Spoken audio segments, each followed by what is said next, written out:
Hey, what it do, y'all? It's your boy E2 Blue coming back at you again, and it is Friday. This week feels like it's went by fast, guys. I don't know about you, but to me, it felt like it went by fast. It's Friday.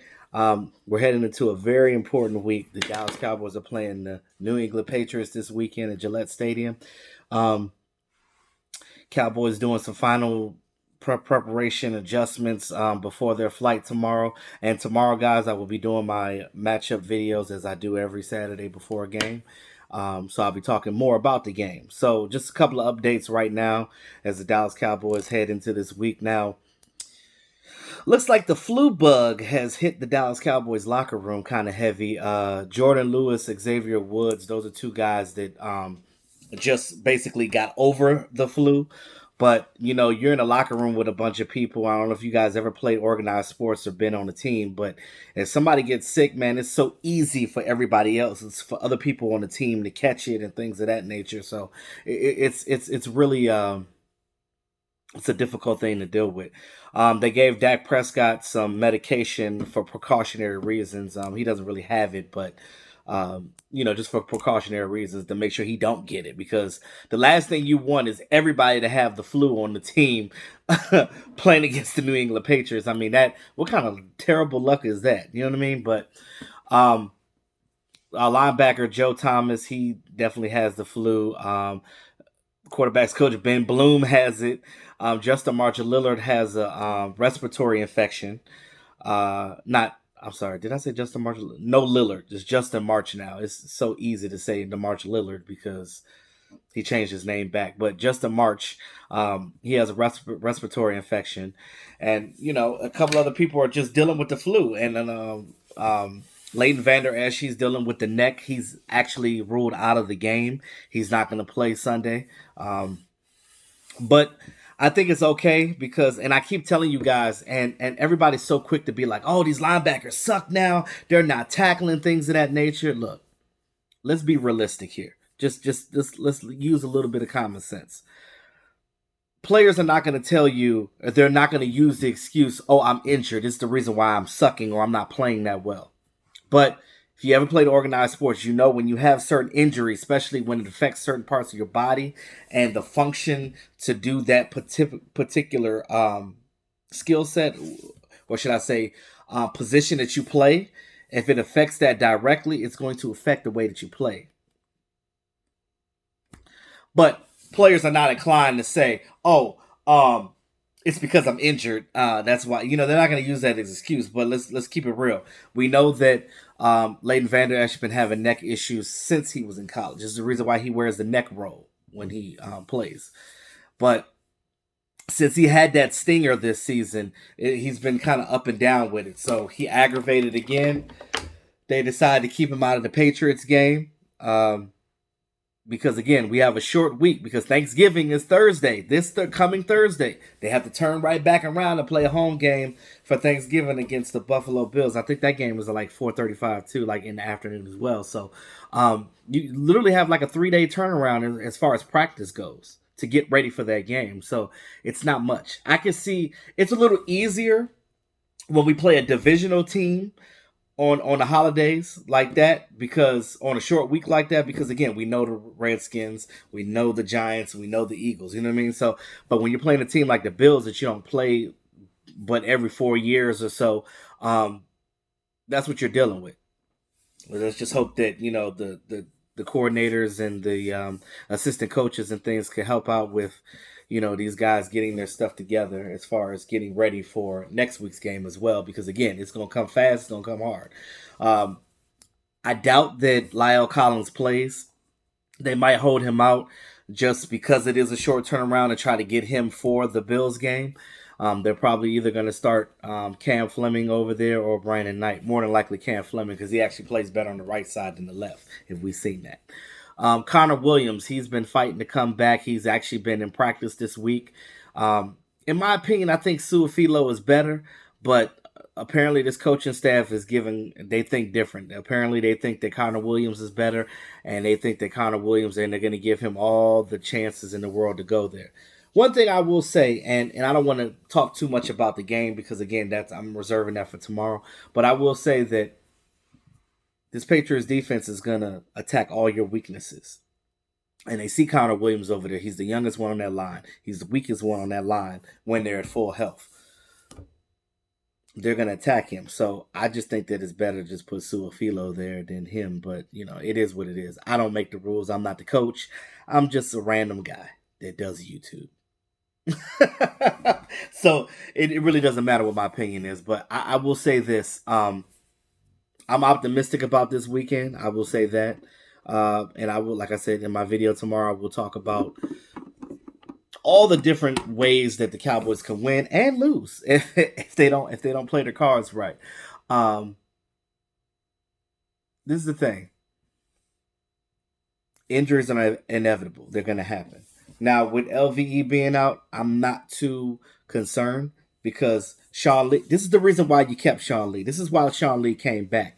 You got a savvy veteran that knows his team very well, and we know that Sean Lee plays better the more snaps he gets. So with Sean Lee coming playing for the injured LVE, him and Jalen Smith, and I'm pretty sure Joe Thomas may play, even though he has the flu. They might just pump him up with some IVs or whatever and get pumped that out of him because they can do that. They got better medication than I can get my hands on because if I had the flu, I'm in the bed like, oh my god. I'm hurting, but with them, they can figure it out. And I think with playing sports and stuff like that, sweating and stuff gets that cold out faster.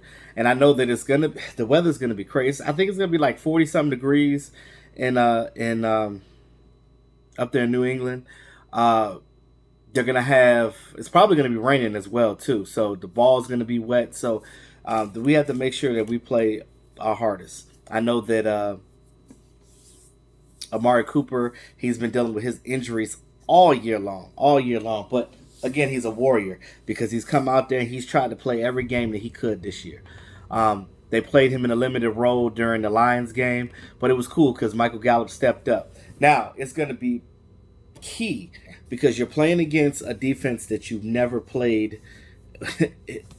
Well, I'm not going to say before, but this particular team, Dallas Cowboys team, there's probably only 2 players on this team that has actually played against the New England Patriots before. And I would say probably LP and Sean Lee. Well, 3. LP, Sean Lee, and Jason Witten. We ain't won up in Gillette Stadium, I think, since the 80s. And I don't even think it was called Gillette then. It was Foxborough Stadium. It was the Patriots' original stadium, which was like really small, and that was during the Tom Landry era. So I look at it like this. I think that I'm not gonna say too much, but I think that I'm just gonna say as of today, the Cowboys are gonna have to be on their P's and Q's to beat this team. Because again, even with the injuries that you have, we'll see what happens. Now, Tom Brady actually showed up on the injury report too. He's got a little elbow thing going on.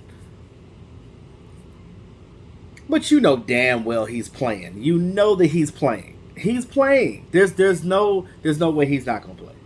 Unless he done broke a leg or something like that, Tom Brady is playing. Tom Brady is the GOAT. You got to give credit where credit's due. That coaching staff up there knows what they're doing. They know how to beat you. They make adjustments on the fly. They have a way of disguising what they do on defense so well that you think that they're running one thing and you snap the ball and they show up something different. I'm going to talk about this again tomorrow, but I just wanted to put this out before I forget. Dak Prescott is a young quarterback. He's been in the league 4 years. He's seen a lot of defenses so far, but he ain't seen the Belichick's and the way that they do things over there. Yeah, you look at our roster and you look at roster for roster, Cowboys are way better roster-wise. But they always have a chance to win with Tom Brady and Bill Belichick coaching that team because the way that they coach and play with that team, so much discipline. I look at them like state troopers. I look at them like military. They're very strict. They're very militant. They have that grit. They know what to do. They don't play no games. Everything is cut and dry. This is what we do. This is how it's done. That's it. Everything is cut and dry. They're going to try to fool Dak Prescott on defense. Dak Prescott, I think that the Cowboys need to just release the reins and let him be Dak. That is the best way for us to win because we need Dak to be Dak to win. But also, too, let Dak know that sometimes what you're seeing is not always what you're seeing. Like I said, they can disguise coverages. You can audible out of something, as he should, if he sees something that he can exploit in their defense. But don't get too happy with audibling where you audible out of a good play. Don't audible out of a good play. Audible only when you need to, or see what they're doing. Pay attention to the movement that's going on that defensive line. It's going to be a tough game. I'm not going to lie. A lot of people said that it's going to be a low-scoring game. Some people said it's going to be a high-scoring game. We really don't know. I'm probably not even going to have a game prediction number for this tomorrow. I may come up with something tomorrow, but as of right now, I'm not even a game prediction.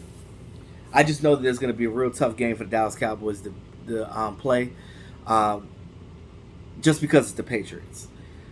Do I think the Cowboys have a good chance of winning? I do believe so. But you have to, you can't, if the Dallas Cowboys come in playing like they played against the Eagles, we'll win.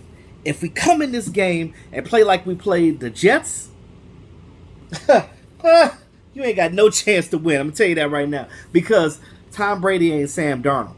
And if you give them any chance, if you make any mistake, you turn over the ball, Tom Brady's going to take advantage of that. And granted, he's been mad at his offense for not producing and stuff like that. I'm going to talk about the numbers tomorrow, but in this game, none of the numbers are going to matter. Everybody's talking about like, oh, they haven't beat a 10 in the top 15. But this is the Dallas Cowboys.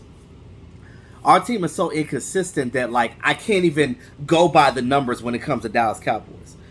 Yes, the Baltimore Ravens are the only ones that beat them because they're a top 10 in the top 10, like the Dallas Cowboys are. But the Dallas Cowboys are very similar to the Baltimore. So if the Cowboys take a page out of the Ravens book and exploit some of those weaknesses that the Patriots have, because they're going to do it to us. The Patriots are going to take our weaknesses and use it against us. They are definitely going to do that. You best believe they do it. Stephon Gilmore is probably the most underrated cornerback in this league. I will go as far as to saying that he's one of the best, if not the best. And they don't even talk about him like that. Because just the way that they're able to play defense, their defense is different. They rush with their linebackers. They got Jamie Collins back. What's his name? Van Noy. Van Noy. Like, these guys are very cerebral, smart players.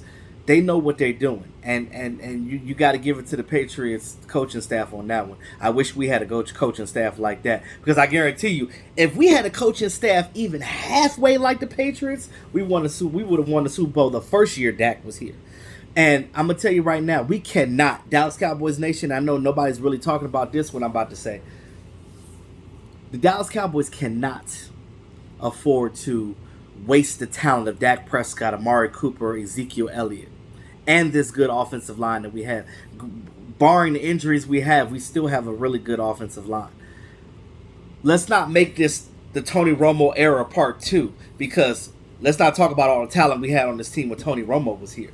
And Tony Romo ran this offense without listening to his coordinator. And Tony Romo was good enough, in my opinion, to win the Super Bowl. But again, when you have a team that's predicated on being conservative and doing stupid things and not... Let me not get my blood pressure high on this team. I'm just going to say that we have to do better. We have to take more chances. We have to be smart. We have to coach better. We have to play better. Because again, I'm not gonna all just harp on just the coaching staff. The players do have to execute. They have been making mistakes and fumbling things of that. You have to protect the ball, and that starts with discipline. You look at a team like the Patriots; they are hella disciplined. Hopefully, the full injury report will come tomorrow. I'll know more about who's in and who's out. But we know that Leighton Vander Esch is not playing in this game, so Sean Lee's going to step up. Uh, Joe Thomas, he's questionable because he has the flu, but hopefully he figures it out and actually plays because we're going to need is all linebackers, all hands on deck. Um, Everybody's talking about Michael Bennett being the X factor. He could definitely be the X factor. He knows how that defense runs over there, and maybe he could give the Cowboys some tips and clues on how to counteract that. But if this front line plays well, the Cobra, D Law, um, Michael Bennett, Antoine Woods, the middle of this pocket is going to be. This is the last thing I'm gonna say before I end this video. The middle of this pocket in our defense is going to be key. Antoine Woods, um, um, Christian Covington, those guys in the middle, Malik Collins, those guys in the middle have to make sure they apply pressure through up this middle, because Tom Brady don't want no pressure up the middle. You pressure him up the middle, he's going to try to go to the outsides, and Tom Brady is not his best on the outsides of those lines.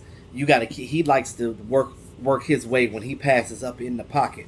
You frustrate him in that middle of that pocket, he gonna throw that ball away. He's gonna allow his defense to play for him. So if you keep him flustered, you got a great chance of winning this game. But I'm gonna talk more about the keys to the game tomorrow and the stuff that we're gonna do, because it's a lot to get at. Because this game is, to me, it's unique. It's different than what we played all year. It's different than what we've seen all year. So the Cowboys better be ready. So with that being said, the Cowboys travel tomorrow. Hope you guys have a great Friday evening. Don't go out here and get too drunk and act crazy. But again, it's Patriots week, y'all. Let's get it in.